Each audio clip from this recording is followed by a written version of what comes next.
বিকেলে বা সন্ধ্যার নাস্তার জন্য আজকে আমি একটা রেসিপি আপনাদের সাথে শেয়ার করব। এখানে আমি পাস্তা সিদ্ধ করে নিয়েছি, তার সাথে নিয়েছি বরবটি আর গাজর সিদ্ধ করে নিয়েছি একসাথে। তারপরে ডিমটাকে ভেজে নিয়েছি, তার সাথে এখানে আমি অল্প মুরগির মাংস দিয়েছি, আপনি ইচ্ছা হলে নাও দিতে পারেন। তারপর ওই তেলেই পরিমাণ মতো রসুন কুচি দিয়ে নিয়েছি। তারপর রসুনটা ভাজা হয়ে গেছে, তারপরে দিয়ে নিয়েছি পেঁয়াজ কুচি আর মরিচ কুচি, আপনার ইচ্ছা হলে মরিচটাকে নাও দিতে পারেন।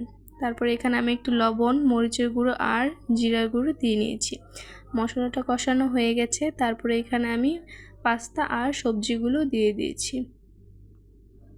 আর একটু লবণ দিয়ে দিয়েছি আমার পরিমাণ মতো।